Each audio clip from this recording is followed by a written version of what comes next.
is be true to what you said on paper. I wish that I could freely dream and be judged from within, hunted by a power that cannot see past my skin.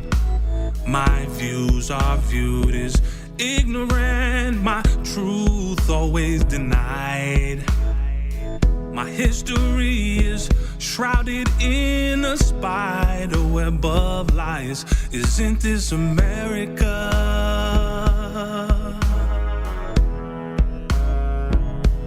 Or is this America all a lie?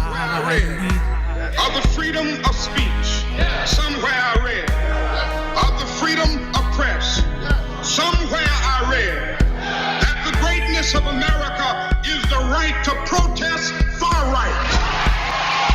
How can I pledge allegiance to a country built on lies? Or raise my children to believe they're equal in its eyes? My leaders are assassinated for speaking their mind. So justice never tilts my way. I thought that she was blind. Isn't this America?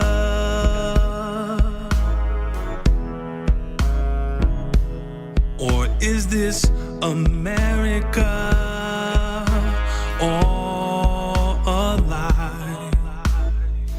Well, I don't know what will happen now. We've got some difficult days ahead. But it really doesn't matter with me now, because I've been to the mountaintop. I am Denise Tapina-Reed, co-host of At the Round Table with MAMLEO, a Massachusetts Association Minority Law Enforcement Officers Incorporated broadcast, and we greatly appreciate our sponsors. John B. Cruz Construction Company, 1 John Elliott Square, Roxbury, Massachusetts. Third generation, family owned. The Round Table with MAMLEO. I am your host, Larry Ellison. The doctor is not in today, so you guys get a break from the checkup, from the neck up. He's taking some well-deserved time off this morning, so he will be in hopefully next week. Our condolences. I know he just lost his brother. Our condolences to him and his family on that recent loss of his brother. So he's taking a little time off to be with the family. So Dr. Bradley, you are in our prayers. You and the family. We want to, like I said, again, our condolences. Good morning, Pastor Hobbs. How are you, sir? By the grace, I am well. Thank you, sir. If you all don't see him on camera today, this brother, he is back to the old Pastor Hobbs, man. He is sharper than attack, as they say. So, good morning, sir. Good morning. We want to thank our sponsors, Guaranteed Rate Mortgage Company. For all your mortgage needs, give branch manager Cole Holbrook a call at area code 781-342-0252. That's Guaranteed Mortgage Rate. It's located at 75 State Street, Boston, Mass. Guaranteed Mortgage Rate, guaranteed to exceed your expectations. And matter of fact, if you want to give them a call today, they're going to be here in our 8 o'clock hour. Cora Holbrook is going to be here with some folks. She's going to update folks on where mortgage rates are, whether or not this is the time to buy, people who are in forbearance, meaning that you're in some financial trouble with your home. So if you got some questions, get them together. She's going to be here in our 8 o'clock hour. In our 9 o'clock hour, we're going to be talking about, there was an interesting story on NPR talking about black children make up more than half of the incidents of police using force on kids. So we're going to talk about that. Is that true? Is it a myth? And if you've experienced any of that, we're going to get into the meat of that in our 9 o'clock hour. And this morning, around between 7:15, 7:30, we have calling in this morning, and she's going to talk about what her plans are on the campaign as it winds down for the mayor here in the city of Boston. City councilor and mayoral candidate Anissa Asabi George will be calling in this morning, and she's going to be talking about why she thinks you should be casting your vote for her on November 2nd, and she's going to talk about some of her plans if she is elected to mayor. So she's going to be calling in shortly, folks. So if you have any questions or comments, get them ready because she's going to be here. She's going to be calling in, but we'll be able to take your calls. So, again, you're listening at the Roundtable with MAMLEO. The call-in number, if you want to do that, so it's 617-282-0685. 617-282-0685 is the call-in number here at the radio station. And like I said, we're going to have our guests calling in very soon to give us a call. Also, I know the doctor is not in the house, but I want to give a shout out, and I know they're along for the ride.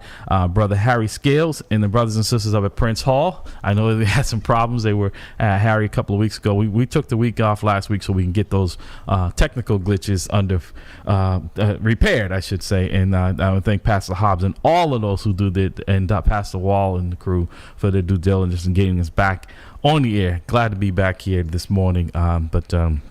Like I said, Brother Harry Scales and the brothers and sisters Prince Hall continuing to do the work up there, getting the vaccines into the arms of the folks in the community. Also, all the work they did over this pandemic, getting folks fed as well. I tell you, they fed a lot of seniors that I was able to get food to them on their behalf. So I want to thank those brothers and sisters up there. And then while we're here, we're going to go down to Indiana. Indiana, here we come. Good morning, Brother Bridgeforth. We would not forget you, brother, down there in Indiana. He said, Leslie Jackson said, we're going back to Indiana. So good morning, Brother Bridgeforth. Hope you are well. I can honestly say the broadcast, Pastor Hauser, we're so fortunate to have some avid listeners, folks who are tuned in, and like I said, they got a little testy when they could not call in. Couldn't get in and couldn't use it. So that says a lot about how we're impacting. We're glad that folks are appreciating what we do here. We're here to inform the community on what's going on. And you can't hear conversations like you hear here every week, in and out, not just on this broadcast, but all the broadcast issues that concern the black community. And that's important that folks know. So, like I said, we're going to be waiting for our guests to call in. Like I said, I know we're leading up to Pastor Hobbs. You believe it or not, it's like 9 days. Unbelievable. And there's a lot going on this week. I know there's a community forum at Morning Star. Right. I know it's invitation only for coming in there, but they're going to Zoom it out. And both candidates are going to be present there today at that forum at 1 o'clock. Correct. And this is specifically, and I want to thank State Representative Russell Holmes, our elder statesman, for leading the charge on this. And they're going to be talking to both candidates about issues that are germane to the black community. And so you and I both attended the first forum they had there. Yes. And I thought it was very focused. Probably one of the better ones I've been to in a long time. I absolutely agree. Absolutely agree with the SMART objectives. They're measurable and timed, all those other kind of things. Right. So, and the people, the energy in the room was, and the breakout sessions. Right. So, and I love that it's nonpartisan, but it's really a framework that we can use as the black community to be able to hold accountable whomever the candidate is that is going to get our vote, and that's going to, once they get in office, to respond to the needs of the black, unapologetically black community. Absolutely. And what I also liked about this is not for folks who may want to tune in. This is not about this group of community leaders, elected officials, community activists deciding on a candidate. That's right. Not endorsement. And so perfectly clear. And that's what I liked about it as well. Yeah. It was not you have to take a side in this matter. No. This is issue driven. Yeah. Issues that impact the black community. And that's why I'm happy to be part of that discussion and look forward to the discussion today. So that's going to take place today at 1 o'clock at Morning Star Baptist Church. Again, I want to thank all those involved, in particular State Representative Holmes, who, unlike a lot of our elected officials, have been missing in action, MIA. And I believe he and Councilor Campbell are one of the few who have not endorsed, one of the few, I should say, elected officials of color who have not come out in support of anyone in this mayor's race. So I think, you see there at this time there, as they say back in the day, they're keeping their powder dry as it relates to an endorsement of a candidate. So I'm looking forward to that robust discussion today. I know today it's going to be more focused on the breakout sessions and the issues that we're talking about, with public safety, education, housing, employment, and some folks got up and left because they they thought it was going to be, this was right after the mayoral election, and they wanted to relitigate that, and they shut that down. They said, as they said very politely, we're going to put that in the garage. Yep. We're going to park that in the garage because we're here. We can talk about what went wrong later, after the election, and hopefully get it fine-tuned. So I was also pleased that it was very focused. Absolutely. In that manner, that we didn't get into the weeds of what went wrong. We can kind of have our own feelings about that and what we do to get that going. So that's it. So so like I said, Council George is going to call. Actually, she's going to call at 7:30. I know things are good. So get your questions ready because she's going to be taking any questions, and we're going to get into a robust discussion. This is not an attack mode or anything like that. We just want to find out where folks stand on issues that are important, and that's what this conversation this afternoon is going to take place. But I have to tell you, I'm very disappointed that there hasn't been more conversations in that manner. It's been more about whether you want to be on one side with one candidate or the other, rather than if you are going to be there for the real issue, which is our situation is not getting any better.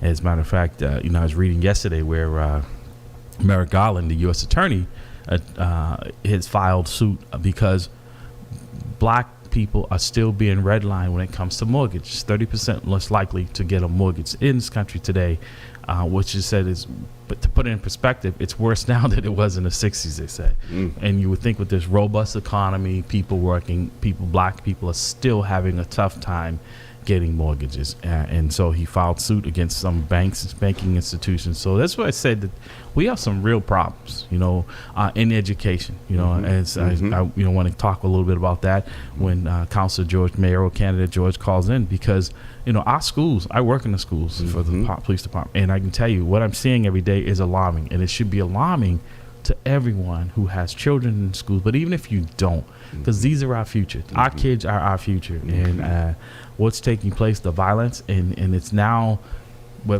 family members, parents are coming up and engaging in this violence with their children. So we've got work to do, and if we can't get our kids through the education system, how are we preparing them for these good jobs so they can buy these homes, right? We're not even getting them ready to compete. So we've got a lot of work to do. Oh yes, I'm sorry, and you know what? That's a great segue, Pastor Hobbs, for us to pray. What we normally do. So absolutely. Absolutely. Father God, we do thank you for your grace, for your mercy. We thank you that you are all powerful, that you're all knowing, and always a very present help in the time of need. And Father, we ask you to again, not just to bless this broadcast, Father, but bless our city, our nation, and our world. God, do what only you're able to do. And we thank you and trust your sovereignty and yield to being vessels that you will use for your glory. In Jesus' name, amen.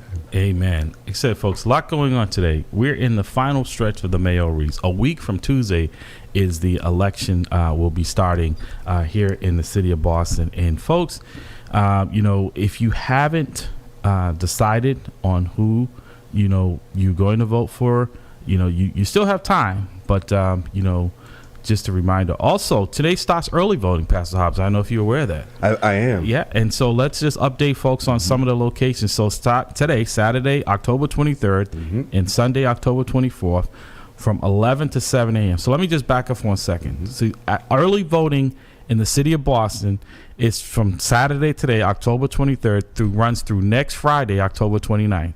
So again, early voting in the city of Boston for the mayor and city council. This is Pastor Bruce Wall of the Global Ministries Christian Church at 670 Washington Street, Dorchester, Mass. in Carbon Square.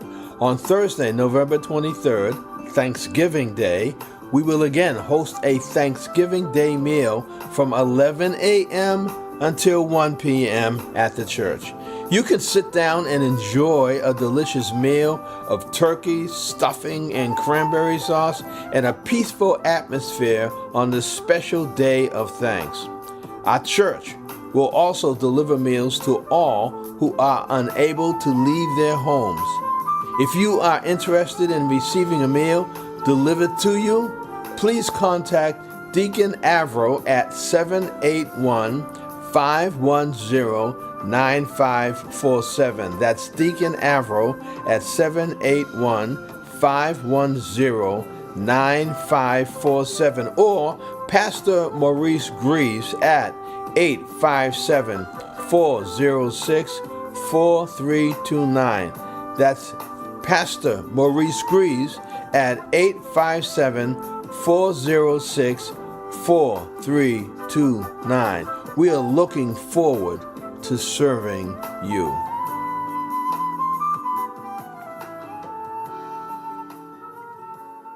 So starts today, and it goes through October 29th. Now, today's polling places where you can vote, and you don't have to live in that area. You can vote anywhere. It's from Saturday, October 23rd, and Sunday, October 24th, from 11 a.m. to 7 p.m. That's Saturday the 23rd and Sunday the 24th, from 11 a.m. to 7 p.m. And you'll be able to vote. That's the BCY Paris Street, the BCY 112 Paris Street in East Boston. That's a Boys Club of Boston, Paris Street. And then you have the James F. Condon Elementary, 200 D Street, South Boston. You have the Richard J. Murphy School, 1 Worrell Street in Dorchester. The ABCD at Thelma Lewis Burns, 575 Warren Street. Another Costa College, 612 East Metropolitan Street in Hyde Park. The Boys and Girls Club at the Roach Brothers at 1716 Center Street in West Roxbury. That's right next to the police station. The Shelbourne Center at 2370 Washington Street in Roxbury. The Central Square Library in Copley Square, 700 Boylston Street. The Jackson Man School, 500 Cambridge Street in Alston. And the Boys and Girls Club, 885 Washington Street in Chinatown. So those are the places that you can vote today and tomorrow in the city of Boston. And so at City Hall, you can vote from Monday, October 25th, the 27th, the 29th, from 9 a.m. to 5 p.m. at City Hall. And on Tuesday, October 26th, from noon to 8 p.m., City Hall, 9 a.m. to 8 p.m., 1 City Hall Square. Margarita Muniz Academy, 20 Child Street in Jamaica Plain. The Tobin Community Center, 1481 Tremont Street in Boston. Harvard Kent School, 50 Bunker Hill Street in Charlestown. And the Boys and Girls Club at, the BC Boston Community Youth Family Center, Mildred Ave Community Center, 5 Mildred Ave in Mattapan. Those that I just announced for Tuesday, October 26th, from noon to 8 p.m. And then on Thursday, again, City Hall from 9 to 8 a.m. That's 1 City Hall Plaza. And St. Nectarios Greek Orthodox Church, 38 Belgrade Ave in Rosendale. District Hall, 75 Northern Ave in Boston. And the Community Youth Center at 155 Talbot Ave in Boston. The Salvation Army at the Crocs Center at 650 Dudley Street. And those locations are only Thursday, October 28th, from noon to 12 to 8 p.m. And we're going to continue to get that information out to you throughout the broadcast. So, like I said, those are your polling places. Those are the places you can vote. You do not have to live in those areas to do that. You can just give them, just stop in. And cast your vote. Like I said, you can early vote starting today. Yeah, you can do the early voting starting today. So you want to do that as soon as possible. Don't wait and take a chance if you get tied up. But also, we're going to try to educate folks a little bit, too, about voting. Because I worked the polls last time, Pastor Hobbs, and people who voted early, they counted the ballots. And one of the problems people didn't understand is that on the mayoral as well as the city council is that there's a number of people you can vote for in the city council race. It's narrowed down to 8 people for the at-large city council. You can only vote for 4. If you vote for any more than 4, your ballot will be spoiled. Oh, wow. Right. You can only vote for 4, even though there were 8 people on the ballot. That's what happened in the mayoral's race. People thought they were able to pick 2. There were so many ballots that people thought they had cast were spoiled, and that being spoiled means that your vote did not count because you picked more than one person, and then now they can't decide which of the 2 was your choice. So now, and you don't know that your vote didn't count because they don't know how to get in touch with you. Because if you do it in person, the machine would reject the ballot, and then they would tell you the ballot would be spoiled. They'd give you another one, and then you could correct it in real time. So if you do an absentee ballot, please make sure you read it carefully. And if you don't understand it, give them a call and have someone explain it to you, or someone in the house who may be more in tune to the voting who's done it. But you want to, if you vote and you're taking the time to do it, you want to make sure that it counts. Absolutely. And I tell you, I was just so disappointed at the number of spoiled ballots in the polling place, and I'm sure that took place all over the city. Wow. You know, where I'd be interested to see how many ballots were not counted because of that throughout the city. So again, folks, if you're voting for city council, there are 8 choices. It's been narrowed down to 8. You can only vote for 4. You can only vote for 4. If you are voting for the mayor, last time there were, I think, 5 candidates on there. You could still only vote for 1. You can still only vote for 1 this time. There are two candidates on the ballot. You can only vote for 1. And at the district level, there are 2 candidates on there for each district city councilor. You can only vote for 1. If you vote for more than 1 person in any of those columns this time, so this time it's other than for the at-large, where you can vote for up to 4. You don't have to vote for all 4, but you can vote for up to 4. And if your person is one of those 4 and you vote for 5, that means that person you really wanted. Sometimes people have 2 and they just figure, okay, I can vote for up to 4. You don't have to. But if you do and you go over the 4, your vote will not count. Your ballot, the whole entire ballot. Your whole entire ballot. Wow. Because the computer, it will not accept the ballot if it's has more candidates, if it's spoiled. And as you said, so when you go to the actual poll and they and they run it through the thing, I mean, usually, they give you a sticker, like, so when they say, okay, so when they put it in, it'll be able to quickly be able to say no. And right, when you put it in, that's a great question. Even sometimes if you don't fill in the circles correctly, the machine will reject it and spit it back out, and then the polling folks there will take a look at and see what it is that's incorrect.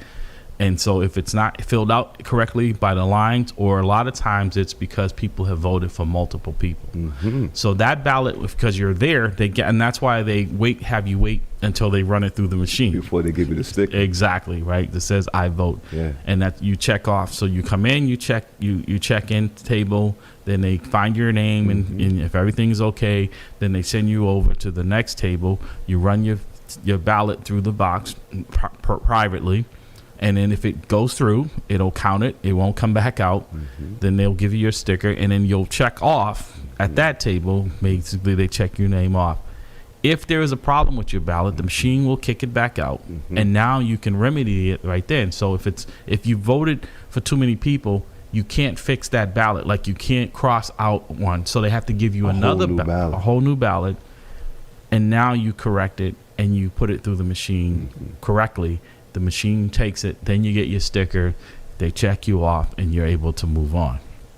But because of the early voting, which was something that wasn't always in place, you had to come and vote in person, that there's no way to track these people down, to tell them that their ballot didn't count. And that's really heartbreaking, because they went through the effort to try to... Right. Well, it's interesting because... I know. So you're saying absentee ballot. I guess it's also mail-in ballot. Yes, those are the same. So I know it's with the absentee ballot and or the mail-in ballot applications that we're doing inside the jail. They ask your phone number. They ask your email number, email address. So with that information, still they can't say reach out to you and say, can you fix it? What did you want? No, because they're not going to do that. Because by the time they don't open those up until the day of the election. Okay. So those ballots are being run through that during that day, and so when they're running them through, they don't have time. The election is over. It is that day, so there's no advance. Like, they don't open up those ballots. They come, they're secured, locked up, and then they're sent to your precinct. So once those ballots that are coming throughout the city, City Hall doesn't open them up. What they do is they send those out with the machines to the polling places. And then during the day and in the evening, the polling, the workers there will open up those and run them through the machine, right? They have the envelopes. And so they know who the people are that the ballots were spoiled. They just don't have the time to get to them. And it's unfortunate, because they should at some point, maybe if they had the time, and it's probably, like I said, it's probably quite a few, probably hundreds, if not thousands of those that at some point calling people up to let them know what they did wrong, so maybe in the future they could correct it. I'm not sure that that's done. I doubt it that it's done. So now what you have is all these ballots that are just sitting there that will never be counted. Wow. Wow. And so I appreciate the education piece because, again, as you said, if people make the effort, then you'd want it, your intention, right, that it would be, and then just because you made a mistake, and it's interesting because in that same vein, again, I'm with the returning citizen, that curve is even deeper because even filling out the absentee ballot applications, and we had to go back and forth. Right. So we check it, and sometimes a caseworker, they may think you're supposed to do it that way, or the returning citizen don't think you're supposed to do it that way, and there's not an expert, if you will, there that's a point person that can say this is, and they don't have the ability necessarily to be able to make the phone call to City Hall. So, which is why this whole ballot box initiative piece is going to really be so important. Right.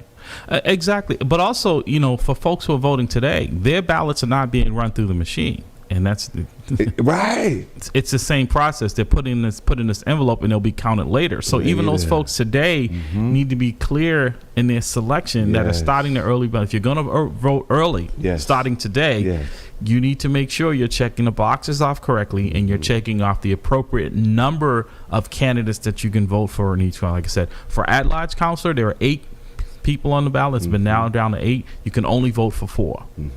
The district councilors, there's only 2 people, so you can only vote for 1. The same thing, the mayor. There are 2 candidates on the ballot for mayor. You can only vote for 1. If you vote for more than 4 on the at-large councilor, your ballot will be spoiled. It will not count. If you vote for multiple people for the mayor or the district councilors, your vote will not count. You will. That's good information. As well as the ballot initiatives. I'm not really hearing a whole lot. I mean, I got something in the mail that I think number 1, if I'm not mistaken, talks about the city council having more power, not just the city council, but particularly the entire city being able to participate in how the budget is utilized. Right. And that's, right now the city council's only power is they can pass it, yay or nay. Right. So this, this is a question that we have an opportunity to be able to, as well as obviously the elected school committee. Is, I think, another question. That's a great, and I'm glad, because I was going to see, the telepathy is working this morning, because I was going to say there's also an important ballot question on there. Yeah. It's not a referendum on it, so it doesn't go into effect. It is just asking, do you support an elected school committee? And it's very simple. It's one line. Do you support an elected school committee? Yes or no? Yes or no. So it's not like a lot of times these ballot questions, you don't know whether you're voting yes or no for, the way it's worded. Exactly. It's like a yes or no would be more appropriate. Do you like X, Y, or Z? Yes or no? Right. It's going into all of this detail, and that is designed to confuse you, right? Indeed. Sometimes you're voting yes for something you want to vote no. Right. This time it's very simple. Yeah. Do you support an elected school committee? If you do, the answer is yes. If you don't, the answer is no. That ballot question is on there. And as we were talking about the issues in the schools, now is the time, if you at least to get that conversation started. If you are a parent, even if you're not, if you're an administrator and you want to see more of a power, more of a voice from parents in the community, we had an elected school committee. Boston is the only school agency in the Commonwealth that does not have an elected school board. We did before. We did before. And when and why did that? Do we know when? That changed under Mayor Menino. He was the one that did away with the elected school committee. And he, as the mayor, single-handedly could just say, I want to change it from elected to appointed. It had to be approved by the legislators, which they did at the time. It gave him authority to go to an appointed school committee. So it has to go back through that process. That's why this This is Pastor Bruce Wall of the Global Ministries Christian Church at 670 Washington Street, Dorchester, Mass. in Carbon Square. On Thursday, November 23rd, Thanksgiving Day, we will again host a Thanksgiving Day meal from 11 a.m. until 1 p.m. at the church. You can sit down and enjoy a delicious meal of turkey, stuffing, and cranberry sauce, and a peaceful atmosphere on this special day of thanks. Our church will also deliver meals to all who are unable to leave their homes. If you are interested in receiving a meal delivered to you, please contact Deacon Avro at 781-510-9547. That's Deacon Avro at 781-510-9547. Or Pastor Maurice Greaves at 857-406-4329. That's Pastor Maurice Greaves at 857-406-4329. We are looking forward to serving you.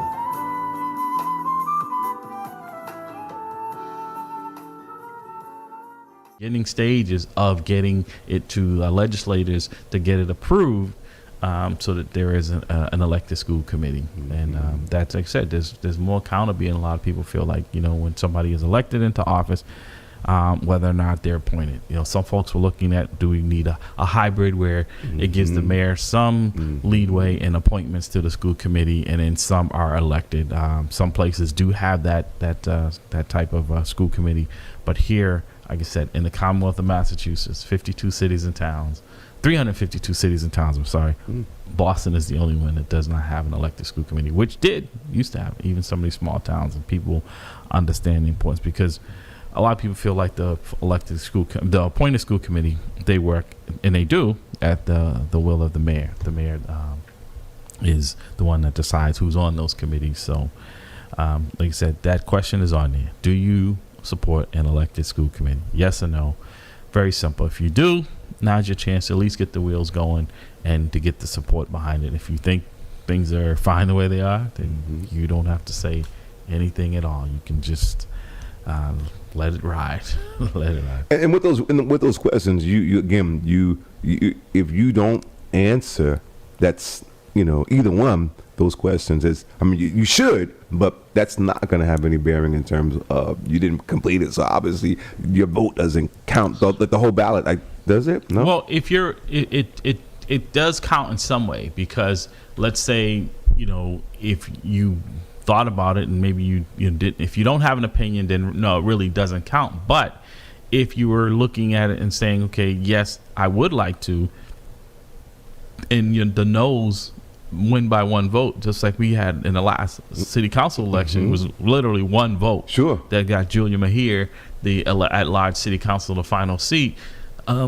It won't count. So it's based on the percentages and the numbers of people that vote yes or no. And that if it's no, then it goes nowhere. It's dead, and now you have to try all over again to get it restarted as the folks who want to see an elected school committee. So I think it's a very popular question. Definitely. But if you think it's that popular, we're hoping that this will be an incentive to get folks out to vote. That's why. But also, it's important that say you did vote yes for it or no for it, and that was your opinion or your feelings on it. But if you, as we talked about earlier, if you screw up on the number of people you pick for at-large city council, or if you pick more people than you can pick less or no one. But if you go over the number, your ballot will be spoiled. And if you're really, some people will just come out to vote on that question. And if they mark off, the other folks, then their ballot will be spoiled. And you can write in a name if you choose to. A lot of people write in their own name. Sure. It won't count for anything, but they see that you're participating and you're present, right. And that does mean something. It does, because that's where the word super voter comes from, right? You have people who vote all the time. Those are the ones that the politicians go after the most. This has really become a science, right? Yes. Vote, they spend a lot of money on data. And targeting. You're probably getting a ton of mail in your mailbox every day. Right, every day. Right. There's a lot of trees that are dying to get this information to you. You see it all over the place. You see these signs. There's so much that is going on out there. And so folks, have to. Do their due diligence as well to get these things going, because if not, you said your vote it doesn't count when you don't cast it. That's the only time it doesn't. Or if you cast it incorrectly, right. It does not count. So I don't know, Pastor Hobbs, are you going to vote early? Or are you going to wait till election day? I believe that I'm going to wait until election day. So I'm not asking you who you're voting for. Have you decided, or you still? I mulling? Pretty much have decided. Okay, so you're say in the 90 percentile. Yeah. Okay. Unless there's something that happens, today or between now and then that is really just a major difference. The turnout. We're waiting for our call in. The turnout in the last election in the black community was very low. Very low. Why do you think we complain about what's not working for us, but then we don't do our due diligence to get the people to work for us, right? Who are going to be charged with that? That's it's very I just don't get it. All right, so I think we have our guests on the line. On the line here at the round table, I want to say good morning to City Councilor, mayoral candidate Anissa Asabi George. Good morning. How was that coffee, first of all? Good morning, Larry. I'm 30 seconds late because I wanted to fill that cup. Listen, I am not mad at you at all. I'm not a big coffee drinker, but I do understand. I've talked to enough people that is something that they cannot focus without it. So I'm glad that it's part of the routine. Okay. If you don't have coffee, you must have some sort of morning routine. Well, yeah, it's the kids waking me up. See, my kids are teenagers, so they're still sound asleep. Oh, okay. I started late, and I appreciate you getting up so early this morning. I know you've got a lot going on this weekend. We're in the final push of the mayoral race. Again, on the line, and what I thank her for is our at-large city councilor Anissa Asabi George, and mayoral candidate for the mayor for the city of Boston. The election is going to take place on November 2nd. Early voting starts today, and we gave out some of those polling locations so you can vote early starting today at 11 a.m. here in various sections of the city of Boston. So if that works for you folks, do that. You have up until the 29th of this month, this Friday coming up, I should say next Friday, to cast your vote. So Councilor George, a couple of issues that have been pressing in the city, and I'm going to let you give you a few minutes as well to tell folks why they should be voting for you on November, actually starting today up until next Friday, and then on November 2nd.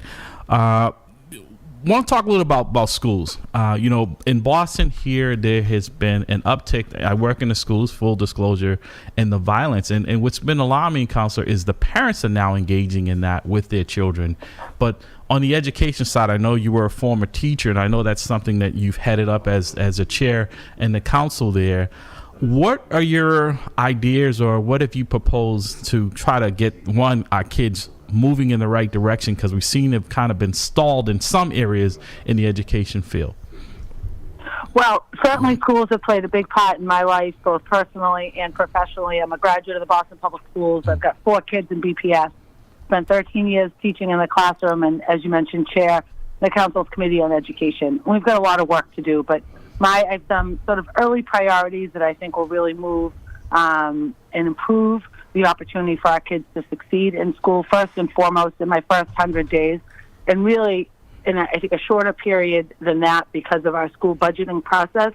I will roll out a strategic plan around Madison Park Vocational Technical High School. We got a great deal of work to do as it relates to our kids at Madison, and we also have to create opportunities for adults. So I imagine a Madison Park that's a 16-hour-a-day campus connecting our young people during the day to opportunities and adults in the evening. And that's around the construction trades for sure, but it's also around improving the culinary arts program, the automotive services program, but also making sure that our kids can be connected to the financial industry service, the healthcare industry, the life sciences, which are coming to Boston in droves. Boston's become a real magnet for life science, yet we don't have a direct pipeline from our schools, from our city's population into those fields. And I really want to see a strengthened relationship, or a relationship there. There isn't one yet. It's also around early literacy. When we have a strong early literacy program for our babies, kindergarten, first, second, third grade, we really help our kids engage in the content for the rest of their academic life and beyond. It's also about special education. It's also about grade reconfiguration, which we've started in a small way to focus on as a school district. And then it's high school redesign, and high school redesign. We've got to do better for our kids across all of our schools. And, this idea that it's okay for some of our kids to be in schools that are failing is unacceptable to me as a counselor, as a mother, as a former teacher. And, I want to be mayor of the city, and it is unacceptable for kids to be in schools that are failing. Well, I'm glad you touched on that, and I just want to go back and just home in on 2 points. One, I think we've done a very good job on the front end for the early education. I've seen a lot of money, and I've seen some real success in that area. But then as we get to the high school level, other than maybe the exam schools and a few others, we're not graduating kids really at the level that they should. Like, that information on the front end load isn't getting delivered on the back end. And on the vocational school, right, and you're absolutely right, it's been underutilized for quite some time. It almost seems like a dinosaur relic down at Madison Park, this institution that could, because not all kids are going off to college, and we're not using that to its full potential to get kids ready for skill sets. Because if you call a plumber or electrician, some of the trades that you talked about to your home, those are not jobs that you snub your nose at. Those are very good paying jobs for people who aren't going to maybe go off to college. Right. And it's a couple of things happening there. One, based on my own experience, I'm a graduate of Boston Technical High School, and it just made me a more well-rounded student and gave me more options. This is certainly about kids. Not every kid should or needs to go to college, but kids should have options. Kids should have choices in the direction they choose to go. And if you're a student at Madison Park, you could still go to college. That's not saying that's not an opportunity for you. In fact, the first student I've ever met that had an associate's degree, that was part of one of those dual enrollment programs, had an associate's degree before she received her high school diploma, was through Madison Park.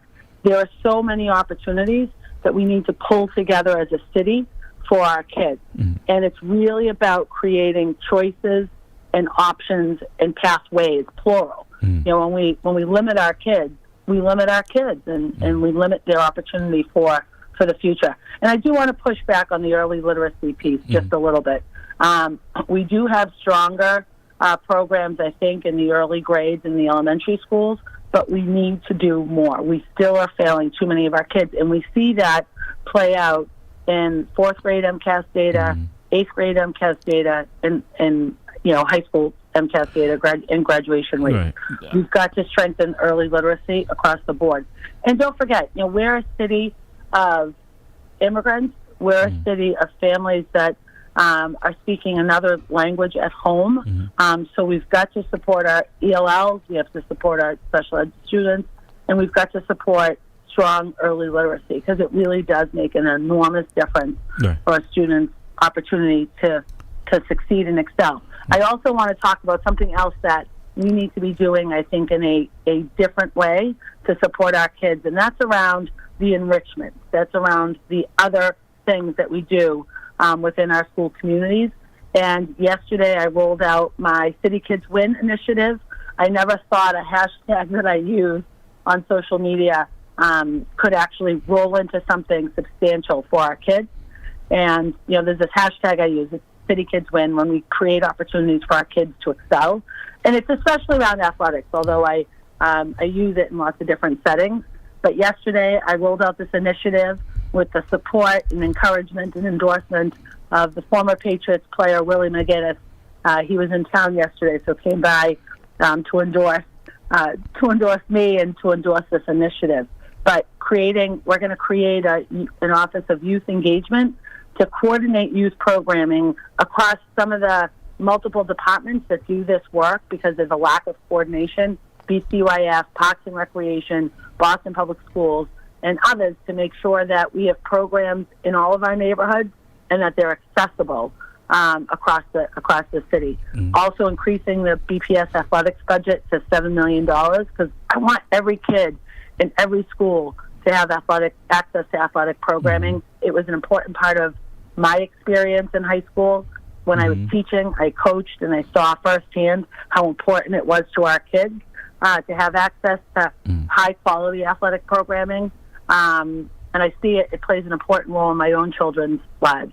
We need to also make sure that we've got diverse coaches and athletic trainers that are focused on athletic programming for our kids, because too many of our athletic programs are understaffed. We've got a student-athlete to coach ratio as high as 20-1. And that's hard to coach, to train, to teach, to develop skills when we've got such an imbalance of adults to kids. Well, I also think we've got to make sure our young women have access to programming as well. Sorry, go ahead. No. I say it sounds like you've got a plan for that, so that's it. And I just want to say, we're in agreement. I was saying on the front end on the education, I think we're doing a good job. It's when we get to the high school levels at the exams, I think that's where we've got more work to do, because I don't think we're preparing our kids for the college area, those that want to go. And just to touch on a little bit, because you're probably a little younger than I am, but the OIC and the Boston Business Schools, those are options. I know growing up, a lot of my friends went to those, and they got a trade, and I know T. Michael Thomas from the People's Academy had, he's been trying to get the coppers, but I know he finally secured the land at Townsend and Warren Street. That's another avenue I think that hasn't gotten the support that it should for people having options, because I think you're right on target, is that not everyone is going to college, and there should be options for them. That means if you don't go to college, you're not going to be successful, and there are trades, and especially with all the boom in the construction going on here in the city of Boston, those options are available. So that leads us T. Mike and the People's Academy is really an incredible incredible organization, teaching young people incredible and awesome skills, but skills that are also very unique and not widely found in the Boston area. And very marketable. So that's a good segue into your equity plan. Can you just discuss and take your time, because I think it's very important, what your equity plan is here for the city of Boston? I know you announced that you would be, as mayor, putting $100 million of the COVID money into the Black community, and that's a substantial amount. And how would that work as far as trying to bring this equity? Because as of yesterday, the Merrick Garland, the Attorney General, filed a lawsuit. He's talking about that it's still very difficult for Black families to become homeowners in this country. Yeah, no, so there's a couple of things I want to respond to there. Sure. I certainly want to talk about my equity, inclusion, and justice plan and the money, because if we don't have a plan and we don't have the money, we have, just maybe an idea that's not real. So it's important to have all of those components. If you really do mean what you say, you've got to back it up. And I want to just touch very quickly on the home ownership piece, because home ownership, especially within the Black community, but home ownership is a stabilizing factor for families, for children, and for communities. And it is if we're going to close the wealth gap, it has to be the priority to create those opportunities across our city. And as it relates to our equity plan as a team, that it has been built on not just conversations over the campaign, but built on the work that I've done as a city councilor, built on my personal experiences, and built on the experiences of people who are living, barriers to accessing opportunities for home ownership, barriers to accessing and closing the wealth gap or building their own wealth, family wealth, access to opportunity and workforce. And in everything the city of Boston does, we have a responsibility. And as mayor, I have to be intentional when combating and dismantling racism across all of our systems. And we have to do the work that demonstrates that Black Lives Matter. We can't just simply say it or carry a sign. We've got to do the work that demonstrates that. And we have to call it out wherever we see it, and then do the work to respond to it. And for me, there is so much work to do as we look to close the racial wealth gap, as we look to increase access to opportunities and create more pathways to that home ownership, as well as increase access to capital, especially as it relates to our small businesses of color, our Black-owned businesses in this city, who for so long,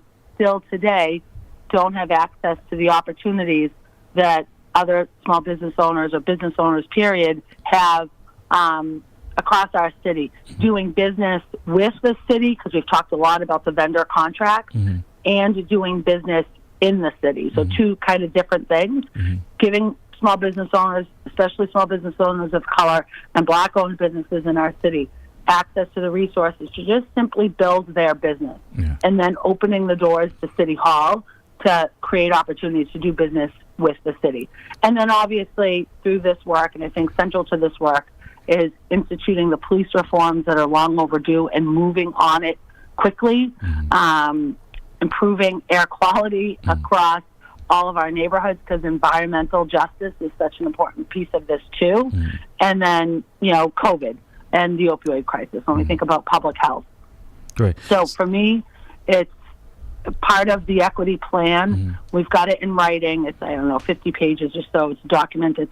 It's on our website. It's got some actionable items, short-term, long-term.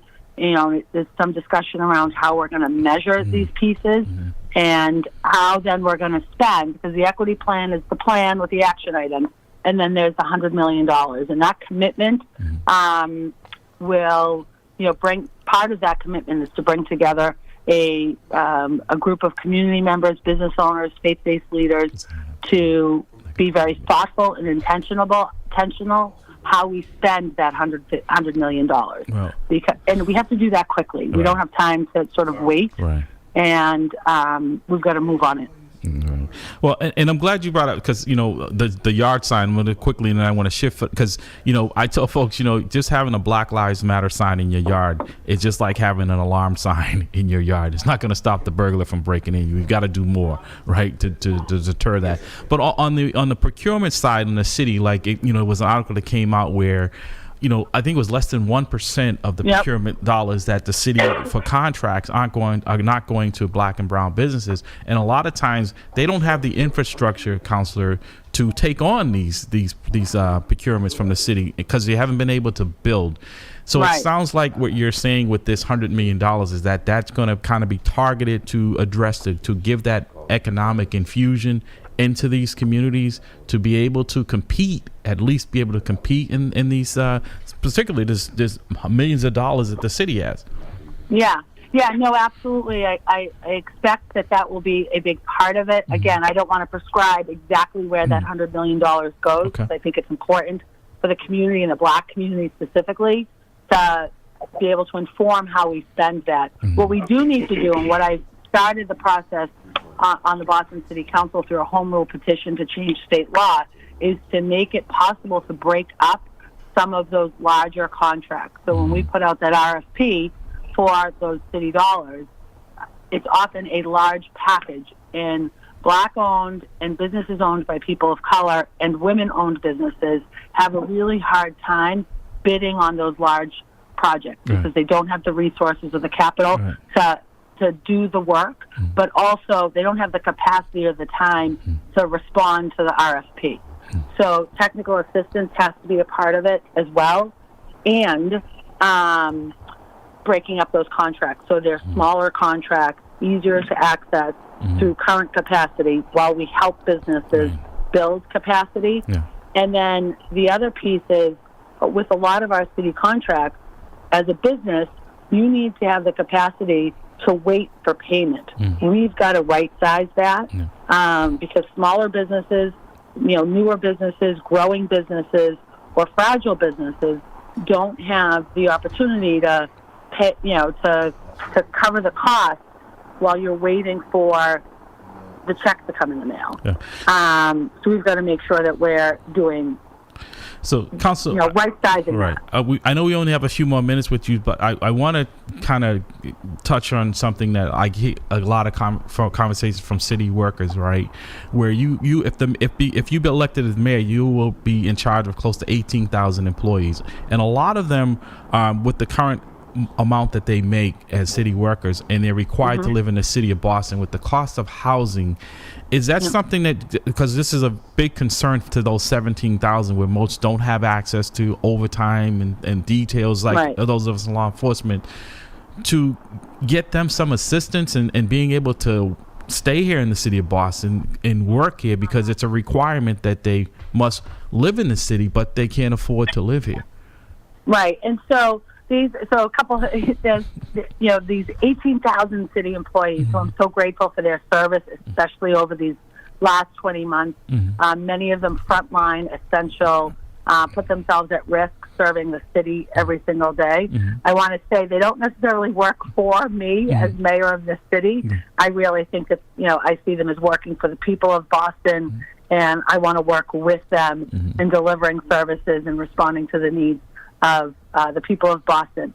I will say that I think it's really important that we're looking at opportunities for our city's residents to call Boston home and have made some commitments around investing in first-time home buyer down payment assistance and first in your family home buyer down payment assistance, which is a sort of a smaller group, a more specialized group of individuals who have been here for generations and have never had the opportunity to buy their own home. I really want to make sure that we're focusing in on that group of people here in the city of Boston.